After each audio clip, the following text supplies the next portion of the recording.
नमो अरिहन्ताणं नमो सिद्धाणं नमो आयरीयाणं नमो वज्झायाणं नमो लोये सौवसाहूणं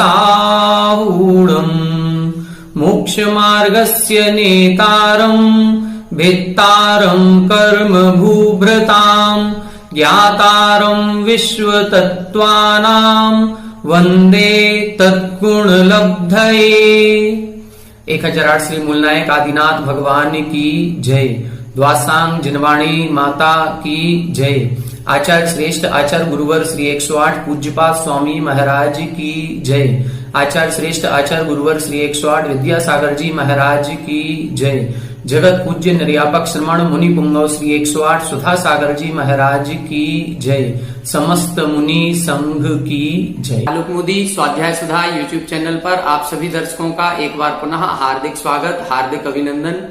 हम सभी पूज्यवर आचार्य पूज्यपाद स्वामी जी द्वारा विरचित श्री सरवार सिद्धि ग्रंथराज का स्वाध्याय कर रहे थे और इस श्रृंखला में हम सभी ने करीब 20 एपिसोड के माध्यम से सूत्र नंबर 30 तक के सूत्रों का अर्थ समझ लिया था।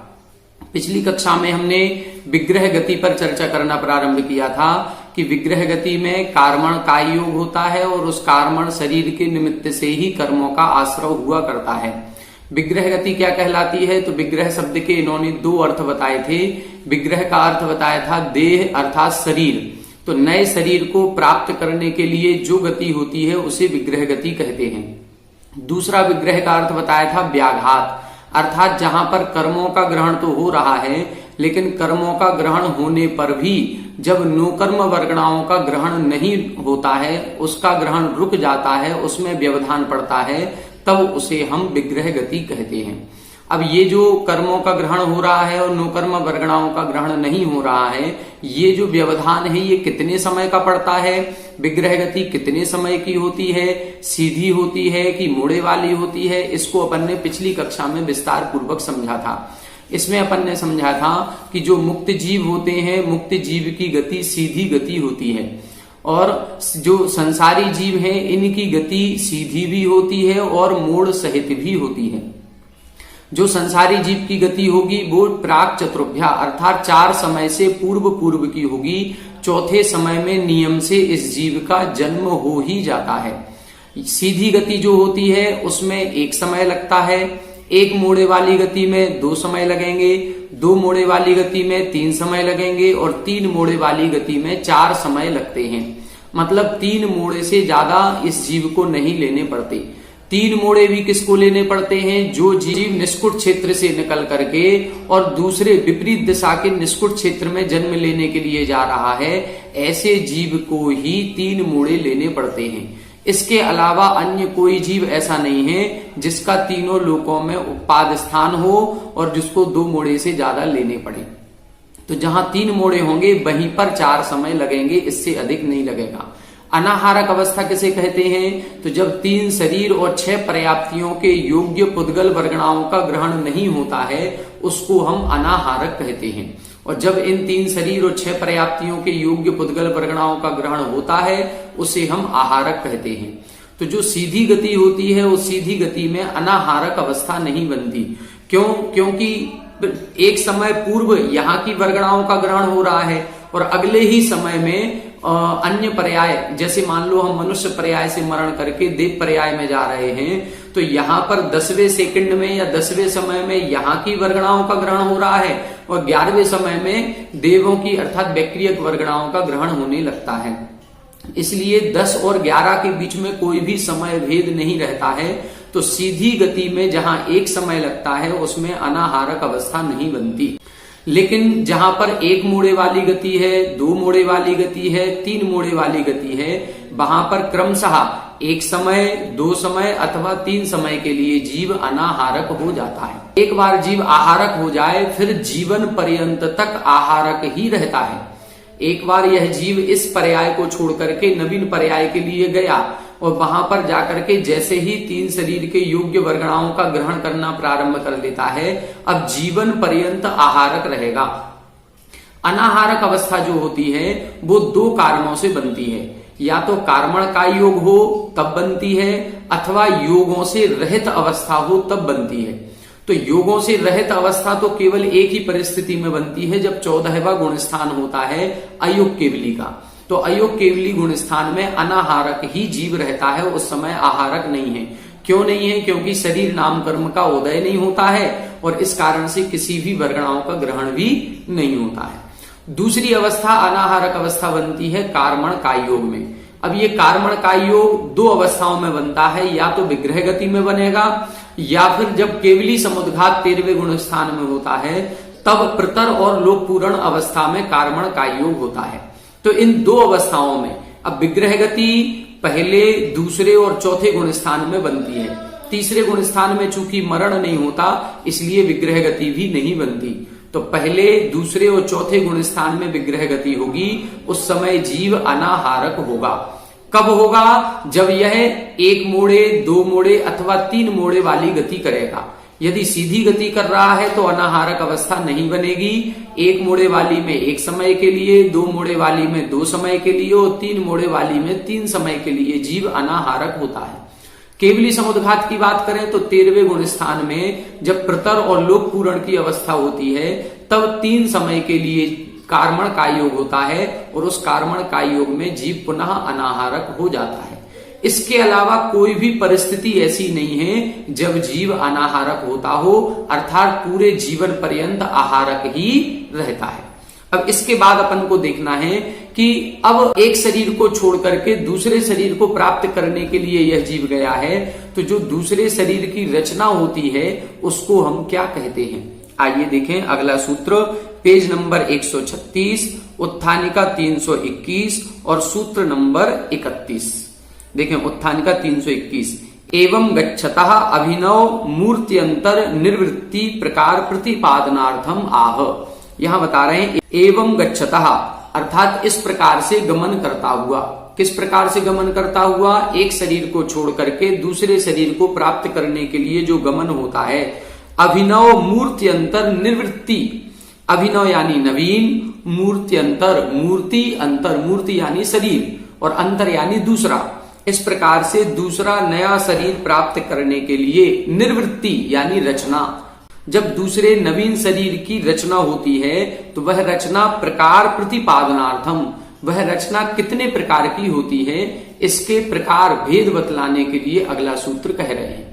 अब यहां पर जन्म के भेद बता रहे हैं कि जब यह जीव एक शरीर को छोड़ करके दूसरे नवीन शरीर को प्राप्त करता है या नवीन शरीर की रचना करता है तब उसको हम जन्म कहते हैं।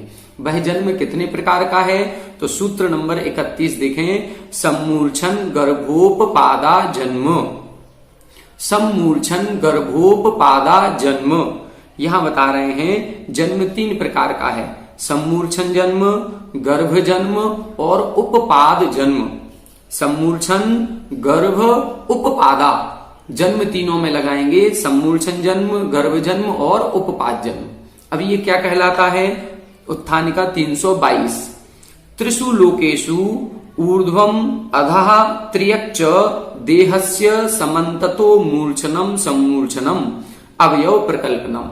यहां बता रहे हैं सम्मूर्छन किसे कहते हैं? त्रिषु लोकेषु, तीनों लोकों में, ऊर्ध्वम यानी ऊपर भी, अधा यानी अधा नीचे भी और त्र्यक यानी इस समतल भाग में भी, तीनों चारों तरफ से देहस्य समन्ततः मूर्छनम, देहस्य यानी शरीर का, समन्ततः चारों तरफ से मूर्छनम एकत्रित करना। सम्मूर्छन जन्म उसे कहते हैं जहां पर रज और वीर्य की आवश्यकता नहीं होती, चारों तरफ से अपने शरीर के योग्य वर्गणाओं का ग्रहण होता है और जीव का जन्म हो जाता है। तो समन्ततः मूर्छनम, चारों तरफ से मूर्छन करना अर्थात एकत्रित करना, इसको सम्मूर्छन जन्म कहते हैं। अर्थ क्या निकलेगा? अवयव प्रकल्पनम, अर्थात अंगोपांगों की रचना होना, शरीर की रचना होना। जब वातावरण के अनुसार थोड़ी सी नमी हुई, थोड़ी सी गर्मी हुई और ये नमी और गर्मी आदि के मिलने पर उष्ण का एक जीव या जल का एक जीव, अग्नि का एक जीव, उष्ण योनि वाले, शीत योनि वाले अनेक प्रकार के जीव अपने आप उत्पन्न हो जाते हैं। ये कैसे उत्पन्न हो जाते हैं? ये वातावरण के अनुसार ही इनके शरीर की रचना हो जाती है, और जैसे ही वो वातावरण वैसा मिलेगा अपने आप उसमें जीव आ जाएगा और औदारिक आदि वर्गणाओं का ग्रहण करना प्रारंभ कर देगा। इसको बोलते हैं सम्मूर्छन जन्म। दूसरा क्या है? स्त्रिया उदरे शुक्र श्रोणित गरणम मिश्रणम गर्भा। स्त्रिया उदरे अर्थात स्त्री के उदर में शुक्र श्रोणित योह अर्थात रज और वीर्य के गरणम अर्थात मिश्रणम, इनके मिश्रण से जो जन्म होता है उसे हम गर्भ जन्म कहते हैं। जैसे हम और आपका होता है, जब पेट के अंदर माता के पेट के अंदर रज और वीर्य आपस में मिलता है तो उनके मिलने पर एक योनि स्थान बनता है और उस योनि स्थान में जीव की उत्पत्ति हो जाती है, उसको हम गर्भ जन्म कहते हैं। अथवा दूसरी परिभाषा बता रहे हैं, मातृ उपभुक्त आहार गरणात्वा गर्भा। दूसरा गर्भ किसे कहेंगे? मातृ उपभुक्त आहार। मातृ का मतलब माता के द्वारा, उपभुक्त आहार जो ग्रहण किया हुआ भोजन है, उस भोजन के रस से जिस शरीर का निर्माण होता है उसे हम गर्भा गर्भ जन्म कहते हैं। जो पेट के अंदर जीव 9 माह तक रहता है तो वो अपना स्वयं का भोजन नहीं करता है, माता जैसा भोजन करती है उसी के रस से उसके शरीर की वृद्धि होती है। उपपाद जन्म किसे कहते हैं? तो उपेत्य पद्यते अस्मिन इति उपपादः, अर्थात प्राप्त होकर के, उपेत्य यानी प्राप्त होना, पद्यते अस्मिन इति उपपादः, प्राप्त होकर के ही जहां हलन चलन होना शुरू हो जाए, जहां पर उठना बैठना आदि सारी क्रियाएं करना प्रारंभ कर दे, उसे हम उपपाद जन्म कहते हैं। दूसरा क्या बता रहे हैं? देव नारकोत्पत्ति स्थान विशेष संज्ञा। ये उपपाद क्या है? ये देव और नारकियों के उत्पत्ति स्थान की विशेष संज्ञा है। जहां पर देव और नारकियों का जन्म जिस स्थान पर होता है उस स्थान को उपपाद सैया कहते हैं, और उस उपपाद सैया पर अपने आप ही ऐसे परमाणु मिल जाते हैं कि जहां जीव का जन्म होता है और पूर्ण युवा अवस्था को प्राप्त होकर के ऐसा लगता है जैसे हम बिस्तर पे सोए हों और सो करके उठ गए हों। अब सो करके जीव जैसे उठता है तो पूरे अवयव उसके प्रकट हो जाते हैं युवावस्था के समान, और वो अपनी क्रियाओं को करने लग जाता है। इसको बोलते हैं हम उपपाद जन्म। ये किसके होता है? ये देव और नारकियों के ही होता है। एते त्रयः संसारिणाम जीवानाम जन्म प्रकाराः शुभाशुभ परिणाम निमित्त कर्म भेद विपाक कृताः। एते त्रयः संसारिणाम जीवानाम, ये जो ऊपर 3 प्रकार का जन्म बताया है, ये संसारी जीवों के जन्म प्रकार शुभाशुभ परिणाम निमित्त, जो शुभ और अशुभ परिणाम हम करते हैं उन परिणामों का निमित्त पाकर के जो कर्मों का हमने बंध किया है उन कर्मों के बंध के विपाक कृता अर्थात फल स्वरूप प्राप्त होता है। जैसा हम कर्म बंद करेंगे, एकदम अशुभ कर्म बंद करेंगे तो उपपाद जन्म तो होगा लेकिन नारकियों में होगा। शुभ कर्मों का बंद करेंगे तो उपपाद जन्म होगा लेकिन स्वर्गों में होगा, देवताओं में होगा। और अशुभ कर्म बंद करेंगे तो सम्मूर्छनों में जन्म होगा। थोड़े से शुभ कर्म करेंगे तो गर्भ जन्म अपना हो जाता है। इस प्रकार से ये शुभ अशुभ कर्मों के कारण से जो हमने कर्म बंद किए उसके फलस्वरूप हमारा जन्म होता है। अब ये बता रहे हैं कि ये जन्म जो हुआ है ये किस आधार पर होता है, वो आधार क्या है, अर्थात वो योनियां कितने प्रकार की होती हैं। अब उसका वर्णन यहां पर कर रहे हैं उत्थानिका 323। अथ अधिकृतस्य संसार विषयोपभोग उपलब्धि अधिष्ठान प्रवणस्य जन्मनः योनि विकल्पा वक्तव्या इति यत् आह।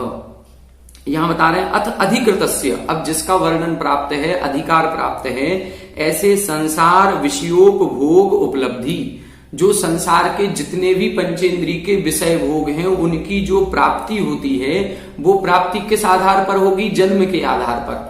जैसा शरीर मिलेगा वैसा हम भोगों को भोग करेंगे।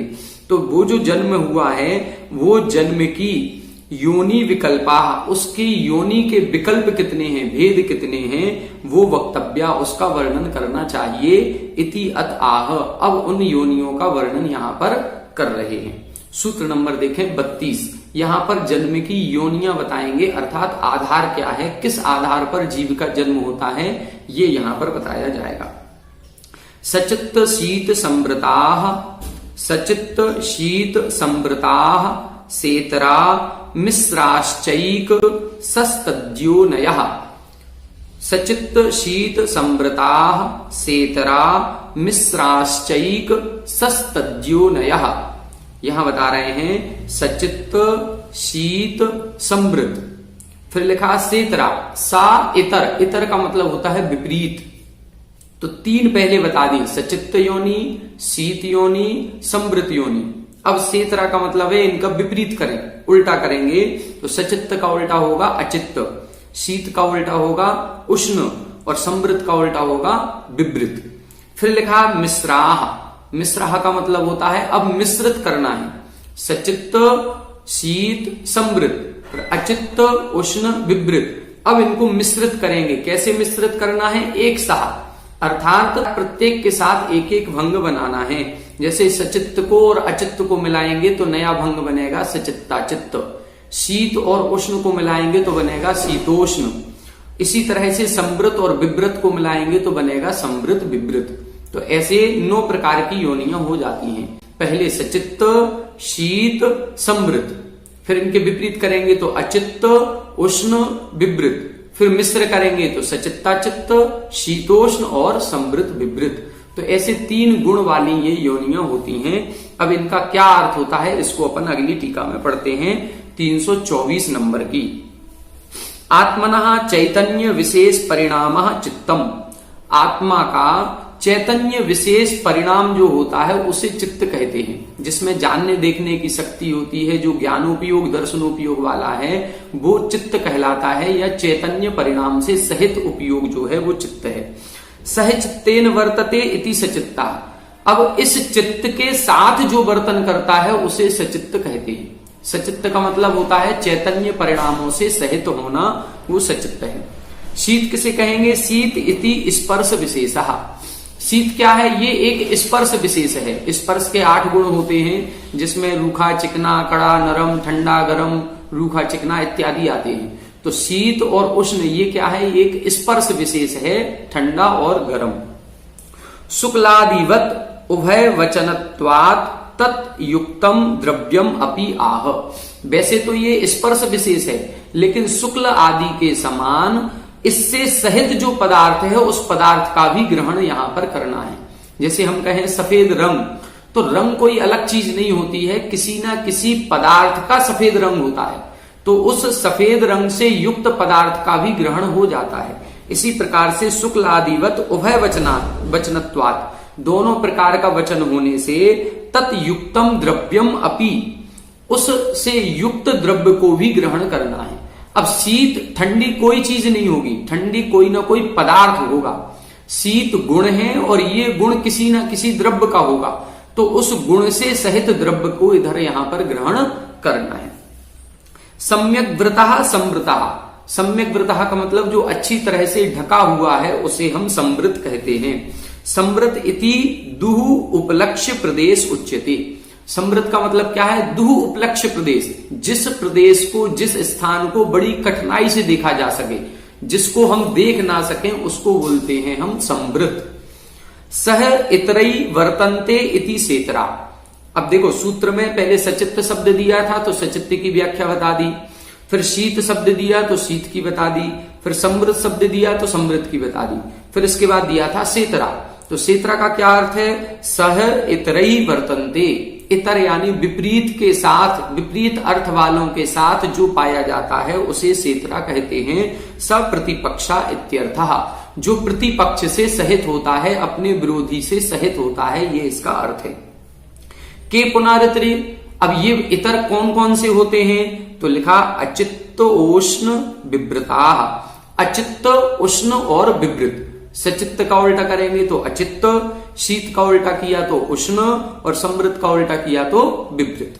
फिर लिखा उभयात्मको मिश्रः, फिर आगे सूत्र में लिखा था मिश्राः, तो मिश्र किसे कहेंगे? उभयात्मको, दोनों के मिले जुले परिणाम को मिश्र कहेंगे।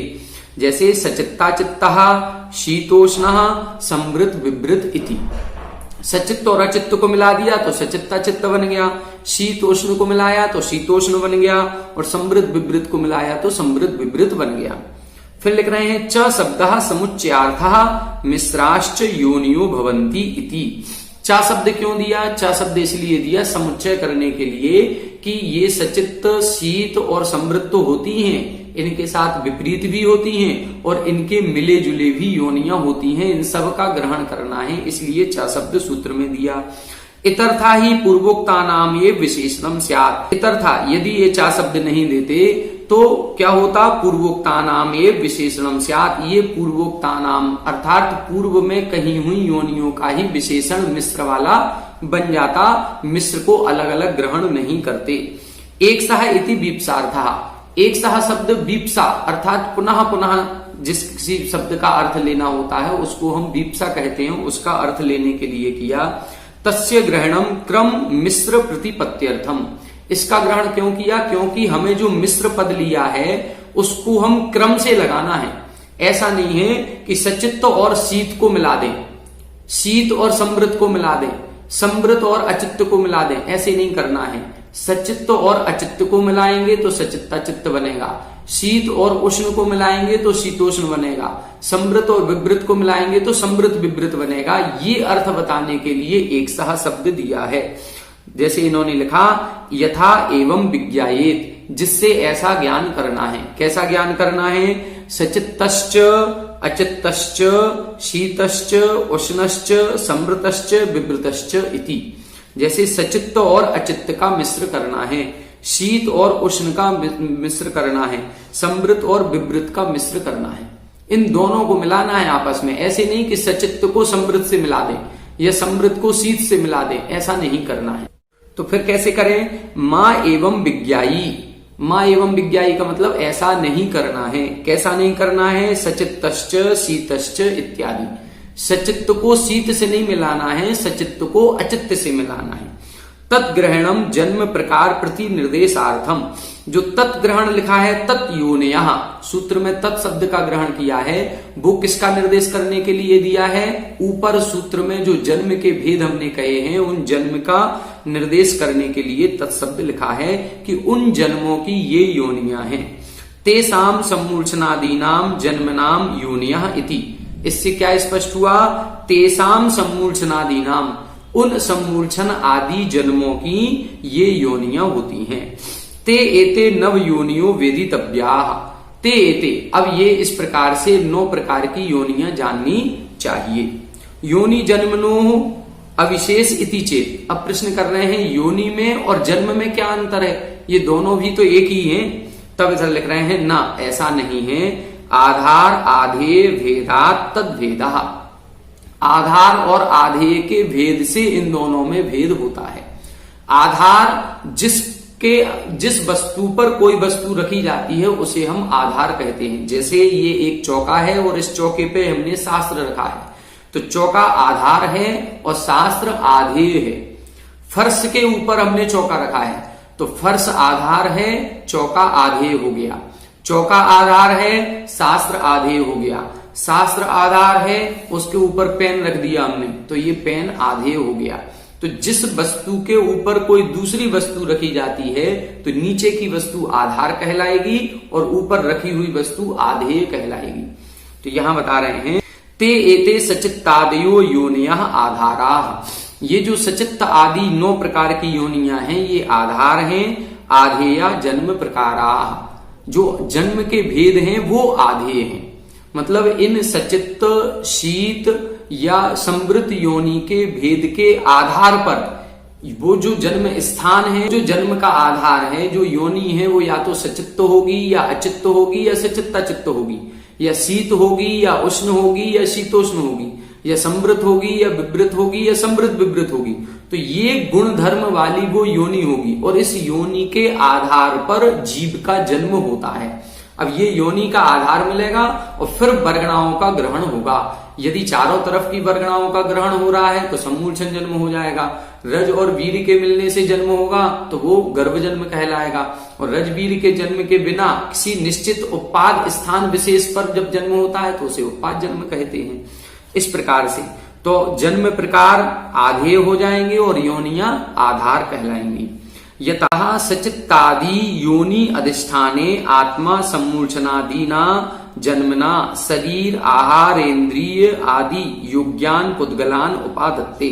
यतः यानी क्योंकि, इसलिए सचित्तादि योनि अधिष्ठाने, सचित्त शीत उष्ण इत्यादि योनि के अधिष्ठाने अर्थात इनके आधार पर आत्मा सम्मूर्छनादिना जन्मना, सम्मूर्छन आदि जन्मों के द्वारा शरीर आहार इंद्रिय आदि योग्यान, शरीर के योग्य आहार के योग्य इंद्रिय के योग्य पुद्गलान अर्थात पुद्गलों को बरगणाओं को उपादत्ते अर्थात ग्रहण करता है।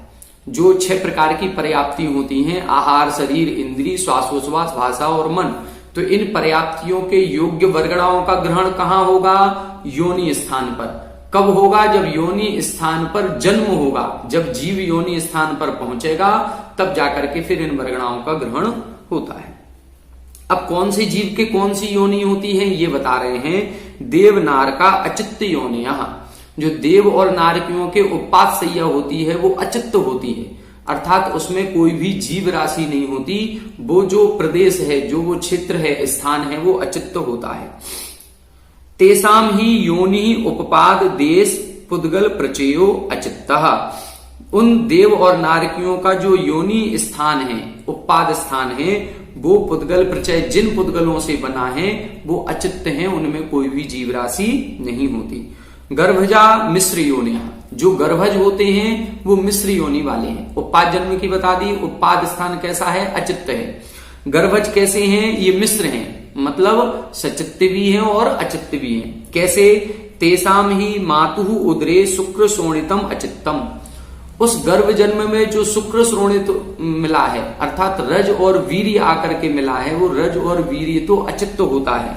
लेकिन तदात्मना चित्तवता मिश्रणात् मिश्र योनि, लेकिन जो माता है वो माता तो कैसी है? चित्त से सहित है, आत्म प्रदेशों से सहित है। तो माता के आत्म प्रदेशों से सहित होने के बाद उसमें जो रज और वीर्य मिलता है वो अचित्त होता है। तो सचित्त माता के अचित्त पदार्थों के मिलने पर सचित्ताचित्त योनि बन जाती है। सम्मूर्छनजास त्रिविकल्प योनिया, अब सम्मूर्छन जन्म जो होते हैं उनके कितने प्रकार की होंगी? त्रिविकल्प अर्थात तीनों प्रकार की होंगी। केचित सचित्त योनिया, कुछ जीवों के सचित्त योनि होगी, अन्य अचित्त योनिया, किसी के अचित्त योनि होगी, और अपरे मिश्र योनिया, और कोई जीव ऐसे भी होंगे जिनके सचित्ताचित्त योनि होती है। ये तीनों प्रकार के होंगे। एक इंद्री से लेकर के 4 इंद्री तक के जितने जीव हैं ये सभी सम्मूर्छन जन्म वाले ही होते हैं। अब इनके किसी के सचित्त योनि होगी, किसी के अचित्त होगी, किसी के सचित्ताचित्त होगी, तीनों प्रकार की हो सकती है। जैसे सचित्त योनिया साधारण शरीरा, जितने भी साधारण शरीर वाले हैं, साधारण शरीर मतलब निगोदिया जीव, तो जितने भी निगोदिया जीव हैं ये सचित्त योनि वाले होते हैं, क्योंकि एक शरीर है और आत्माएं अनंतानंत हैं।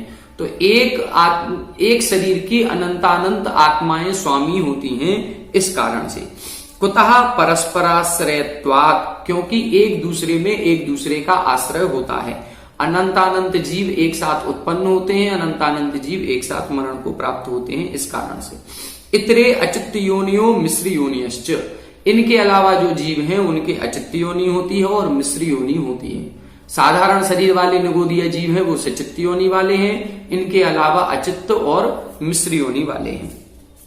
शीतोष्ण योनियो देवनारका, अब जो देव और नार की जीव हैं इनके कैसी योनि होती है? शीत होती है कि उष्ण? तो शीत उष्ण दोनों प्रकार की होती है। देवों के बारे में कहा जाता है कि देवों की योनि शीतोष्ण होती है, अर्थात ना वहां ठंडी है ना वहां गर्मी है। जैसे अपन बोलते हैं एयर कंडीशन, एसी में बैठ करके वातानुकूलित वहां का स्थान होता है देवों का। नारकियों में कैसा है? नारकियों के जो बिल 84 लाख बिल हैं उसमें से कुछ बिल शीत योनि वाले हैं, कुछ बिल उष्ण योनि वाले होते हैं। तेसाम ही उत्पाद स्थानानि कानिचित शीतानि कानिचित उष्णानि इति, उन नारकियों के स्थान कैसे हैं? किसी के शीत हैं और किसी के उष्ण हैं।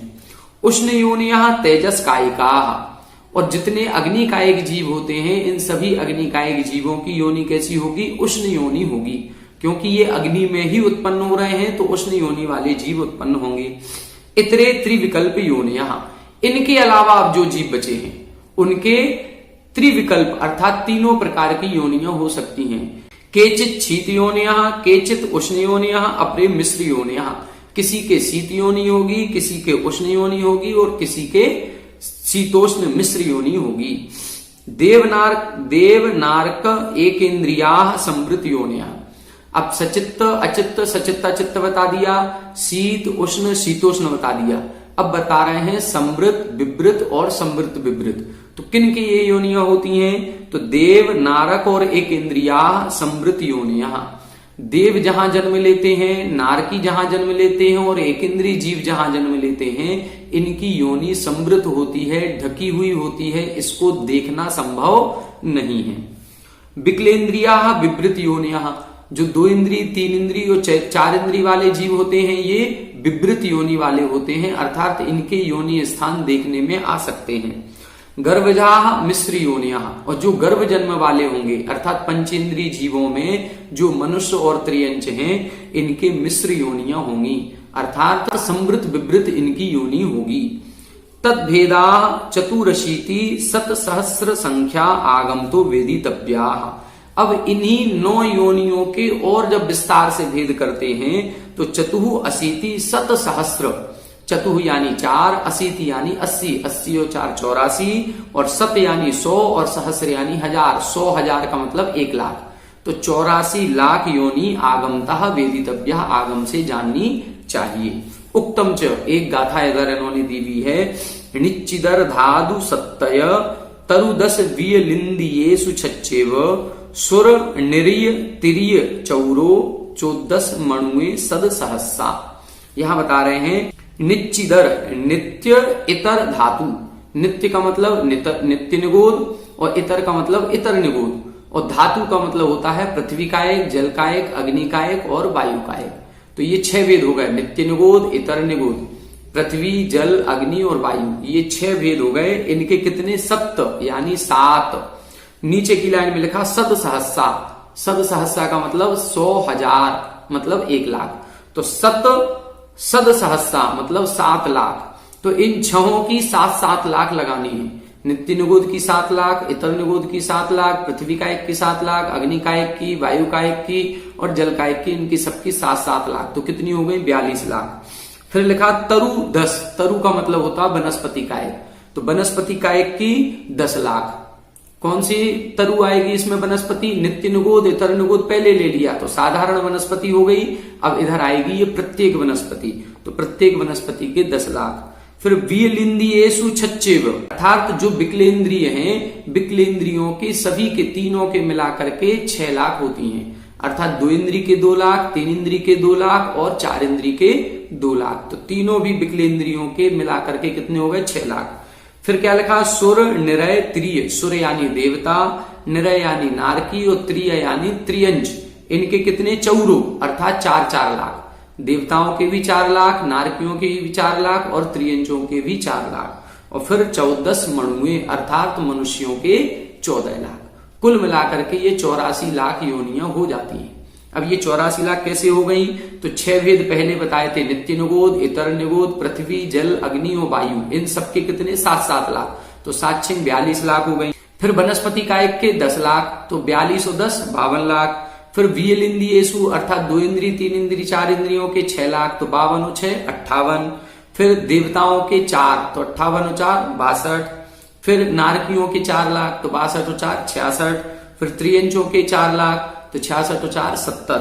और फिर मनुष्यों के 14 लाख। ऐसे कुल मिलाकर के 84 लाख योनियां होती हैं, इनको जानना चाहिए। अब इस प्रकार से यहाँ पर इन्होंने जन्म के भेद बता दिए और जन्म किस आधार पर होता है योनियों के भेद बता दिए। अब इसके बाद बताएंगे कि गर्भ जन्म के स्वामी कौन है, गर्भ जन्म कितने जीवों के, कौन कौन से जीवों के होता है, उत्पाद जन्म किसके होता है, समूलक्षण जन्म किसके होता है। इसका वर्णन आगे के सूत्रों में आएगा।